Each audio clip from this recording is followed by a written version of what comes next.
Hello friends, இன்றைக்கி evening ஒரு snacks தான் பார்க்குறோம். ரொம்ப சூப்பராக இருக்கும், ரொம்ப டேஸ்ட்டாக இருக்கும் எல்லாருக்குமே. அதனால் உங்களுக்கு அந்த போண்டாவை தான் சொல்ல போகிறேன். அதுக்கு தேவையானது என்னென்னா, ஒரு கப்பு கடலை பருப்பு எடுத்து வச்சுருக்கேன் நல்லா ஃபுல்லாக. ஒரு கப்பு உளுத்தம் பருப்பு, ஒரு அரை கப்பு. ஒன்றுக்கு இது அரை, அவ்வளோதான். ஒரு ஃபுல்லான இது அரை. இது ரெண்டுத்தையும் எடுத்து நம்ம ஒரு பவுலில் ஒன்றா போட்டு ஒரு 2 மணி நேரம் ஊற வைப்போம். நல்லா 4 வாட்டி கழுவிட்டு தான் ஊற வச்சேன். நல்ல தண்ணி தான் ஊற வச்சுருக்கேன். இந்த பாருங்கள், நல்லா ஊறிடுச்சு சூப்பராக. உளுந்தும் நல்லா அழகாக நல்லா சூப்பராக வெள்ளை வெள்ளையன்னு ஊறிடுச்சு. இனிமேல் அதை வந்து நல்லா அரைக்கணும். அதாவது தண்ணி ஊற்றாமல் நல்லா ரெண்டுத்தையும் ஒன்றா தான் அரைக்கணும். சுத்தமாக தண்ணி இருக்கக்கூடாது, குறகுறப்பாக இருக்கக்கூடாது, நைஸாகவும் இருக்கக்கூடாது. அந்த நடுவு பக்கம் அளவு நல்லா அரைக்கணும். உங்களுக்கு தண்ணி வேணால் ஒரு சொட்டு ஒரு ஸ்பூன் தண்ணி ஊற்றி அரைச்சிக்கலாம். இப்போ அரைக்கிறத பார்ப்போம். இது குட்டீஸ் வந்து பெரியவங்க ரொம்ப பிடிக்கும். வச்ச உடனே காலியாகிடும். நீங்கள் வச்சுட்டு திரும்பினா தட்டில் இருக்காது, அவ்வளோ டேஸ்ட் இருக்கும். அதனால் மிஸ் பண்ணவே பண்ணாதீங்க எல்லாரும். இந்த தண்ணி இல்லாமல் தான் போடுறோம் பாருங்கள்.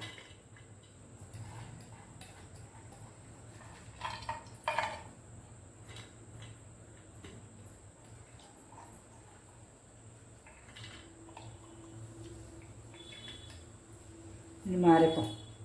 இப்போ லைட்டாக அரைப்போம். ஃபஸ்ட்டு நான் பல்ஸ் மோல்டு தான் அரைக்கிறேன்.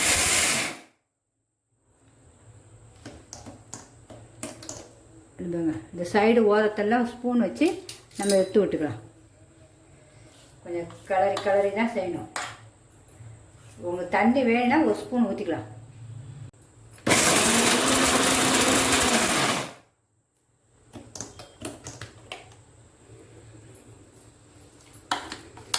லைட்டாக தண்ணி தெளித்தேன். இந்த ஒரு ஸ்பூனுக்கு அரை தெளித்து ஊற்றிருக்கேன். இப்போ இன்னும் கொஞ்சம் அரைச்சிடுவோம்.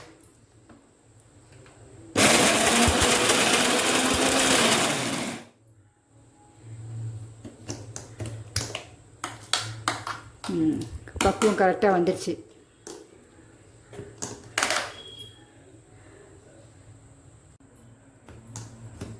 இப்போ நல்லா நைஸாகவும் அரையாத, குறப்பாக இல்லை, மீடியமாக நல்லா எல்லாம் அரைஞ்சிருச்சு. இது அப்படியே ஒரு பவுலுக்கு மாற்றி வச்சிடும். அதுக்கு என்னென்ன தேவைகளோ பார்த்துருவோம் நம்ம. அதுபோல் இது அப்படியே இருக்கட்டும். இதை இன்னும் இந்த கப்பிலே நம்ம ஊற வச்சோம் பார்த்தீங்களா, இதே கப்பிலே அள்ளி வச்சுருவோம். தண்ணி சுத்தமாக நம்ம ஊற்றல, ஒரே ஸ்பூன் தான் ஊற்றிருக்கேன் நான் தண்ணி. அதனால் 2 மணி நேரம் நல்லா ஊற வச்சுருங்க. நம்ம எல்லாம் கையிலே எடுத்து போட்டுறேன். எல்லாம் நம்ம இதில் அள்ளி வச்சுட்டோம். இனிமேல் அடுத்தது அதுக்கு என்னென்ன தேவைகளோ நம்ம பார்த்துருவோம். இதை மூடி வச்சுருவோம் ஒரு செகண்ட். போண்டாவுக்கு என்னென்ன தேவைன்னு எடுத்து வச்சுருக்கேன் பாருங்கள். ஒரு பெரிய வெங்காயம் நல்லா பொடிசாக அரிஞ்சு வச்சுக்கணும். ஒரு பச்சை மிளகாவை உங்கள் காரத்தக்க, எனக்கு ஒரு பச்சை மிளகா போதும் அந்த மாவுக்கு.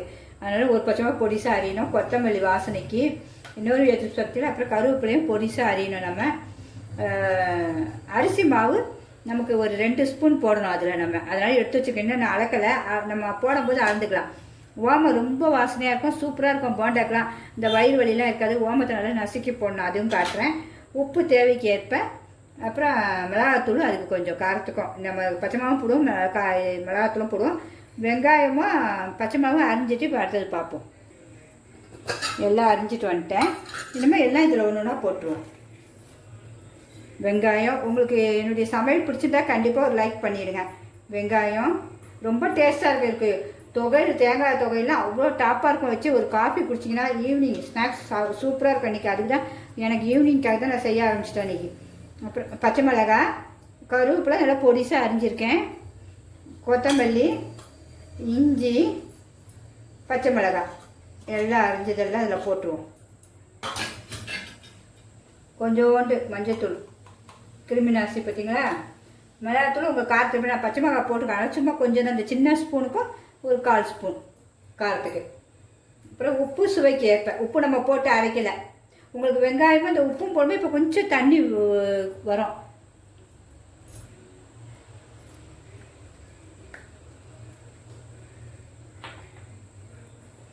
அப்புறம் ஓமத்தை எடுத்து நல்லா இப்படி உள்ளங்கையில் வச்சு நல்லா இப்படி நசுக்கினீங்கன்னா நல்லா நசுக்கு போட்டுரும். வாசனையும் சூப்பராக இருக்கும். ஓமம் இப்படி போட்டுரும். அப்புறம் அரிசி மாவு நல்லா இந்த பெரிய ஸ்பூனுக்கு 1.5 எடுத்துக்கோங்க.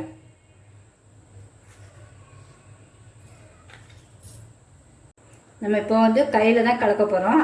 உங்களுக்கு ஏன்னா கையில் கலந்து தான் சாஃப்டாக வரும். எல்லாம் கலக்கிட்டு உப்பு போதுமானு உங்களுக்கு டேஸ்ட் பார்த்துக்கோங்க.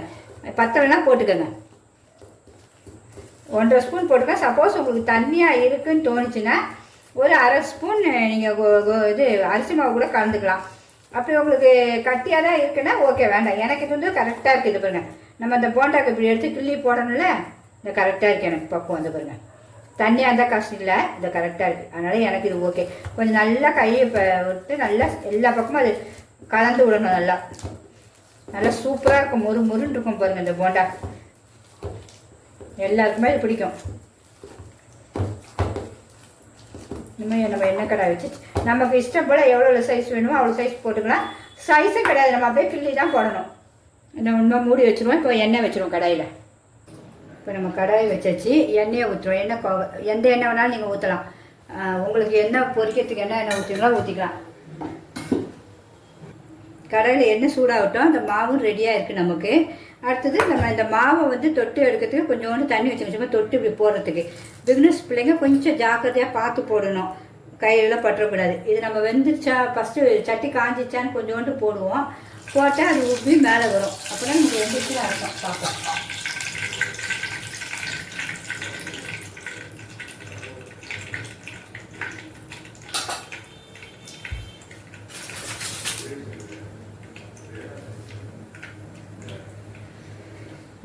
மேலே வந்துடுச்சு, போண்டா நல்லா பொப்புது.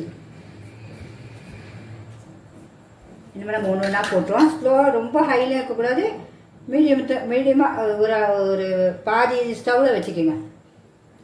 இனிமேல் ஒன்று ஒன்றா போட்டுருவோம். உங்களுக்கு எந்த சைஸ்னாலும் ஓகே. சரி, கிள்ளி போட்டுருங்க. சின்னதாக போட்டாலும் சரி தான், பெருசாக போட்டாலும் சரி தான்.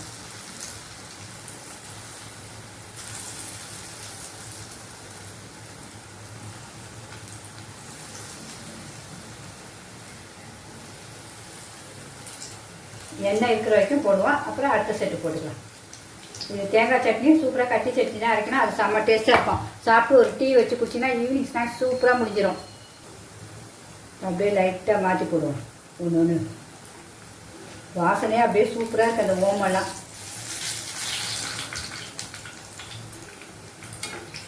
எதுவுமே நாங்கள் செய்கிற ஒவ்வொரு பலகாரமும் உங்களுக்கு ஒரு எண்ணெயும் பிடிக்காது. அதை பார்த்து தான் செய்வேன். எண்ணெய் எவ்வளோ தேவையோ அவ்வளோதான் ஊற்றுவேன், நிறையாவும் ஊற்ற மாட்டேன்.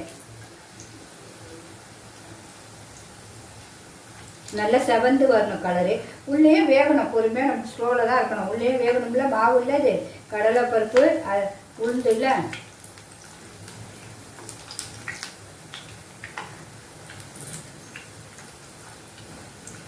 அப்படியே வேகட்டும். கொஞ்சம் அப்பப்போ கிண்டி விட்டுக்குங்க. இந்த சூப்பராக வந்துச்சு பார்த்தீங்களா, கலரும் மாறிச்சு. நல்லா நம்ம ரொம்ப மீடியமில் தான் வச்சு, ரொம்ப ஹையும் கிடையாது. நல்லா அழகாக உப்பி வந்துடுச்சு. இன்னும் அப்படியே எடுத்துடணும். நல்ல அது முறுமுறுச்சா சவுண்டு நல்ல கலராக கேட்கும். பார்த்தீங்களா, அதுதான் நல்லா உங்களுக்கு பிச்சாலும் சாஃப்டாக இருக்கும். இது டேஸ்ட் அப்படி இருக்கும்.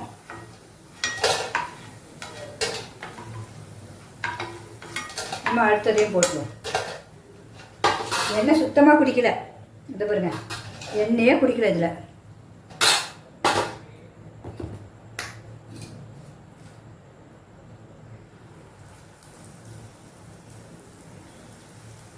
உங்கள் கைக்கு போய் எப்படினாலும் நீங்கள் போட்டுக்கலாம், உங்கள் இஷ்டம் தான் இது.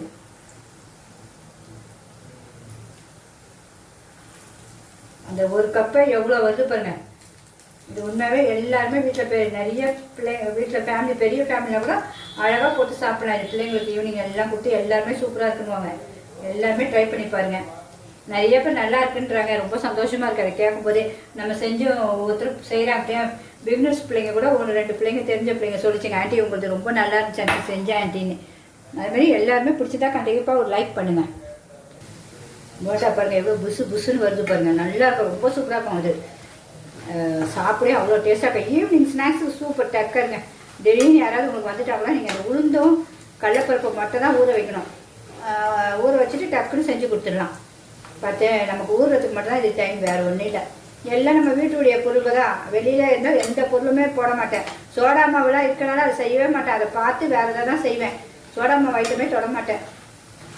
அரிசி மாவு நம்ம தான் அரைச்சி வச்சுருப்போம் வீட்டில். எல்லாமே நம்ம தான். கடலை மாவு கூட நான் வீட்டில் அரைச்சி வச்சுருப்பேன். அப்படியே வேகட்டும். எண்ணெய் குடிக்கவே இல்லை பாருங்க. நீங்கள் தான் பார்க்குறீங்க, எண்ணெய் சுத்தமாக குடிக்கல.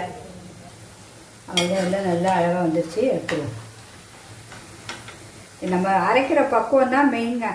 பார்த்தாக்க தண்ணி ரொம்ப ஊற்றிடக்கூடாது. நீங்கள் பொறுமையாக தண்ணி வேணும்னா ஒரு ஸ்பூன், நான் ஒரே ஒரு ஸ்பூன் தான் ஊற்றிருக்கேன் பாருங்கள். ஆனால் தண்ணி எனக்கு அதுக்கப்புறம் தேவையே இல்லை. நம்ம அந்த உப்பும் வெங்காயம் போடும்போதுனா கொஞ்சம் தளர்ற மாதிரி இருக்கும். ஆனால் எனக்கு அதுவும் கரெக்டாக இருந்துச்சு. உங்களுக்கு ஒரு கப்பில் நமக்கு எவ்வளோ வந்துருக்கு பாருங்கள். எண்ணெயும் சுத்தமாக குடிக்கல. இனிமேல் நம்ம வச்சு சாப்பிட்ருவோமா? நம்மளுடைய போண்டா சூப்பராக ரெடி ஆகிடுச்சு. இதை பாருங்கள், உள்ளேயும் பார்க்க எவ்வளோ சூப்பராக இருக்கு பாருங்க. ஆவி பறக்க நல்லா அவ்வளோ சாப்பிட்டா மெத்துன்னு இருக்குது. இதை பாருங்கள், தொட்டு பார்க்க. இனிமேல் நம்ம அப்படியே சாப்பிட்டும் பார்க்கலாமா டேஸ்ட்டை? அப்படியே முட்டி சூப்பராக நல்லா கட்டி சட்னிக்கு நான் சொல்ல வார்த்தையே இல்லைங்க. அவ்வளோ ஒரு டேஸ்ட்டுங்க, சூப்பராக இருக்குது. எல்லாருமே கண்டிப்பாக ட்ரை பண்ணுங்கள். நல்லா சூப்பராக ஒரு சாயாவும் போட்டு வச்சுருக்கேன். நான் அதையும் குடிச்சிட்டு திரும்பி எதையும் ஒரு பிடிச்சி சாப்பிட வேண்டியதான். எல்லாருக்கும் பிடிச்சதா கண்டிப்பாக லைக் பண்ணுங்கள். உங்கள் ஃப்ரெண்ட்ஸ் அண்ட் ரிலேட்டிவ்க்கு ஷேர் பண்ணுங்கள். ஓகே, பாய்.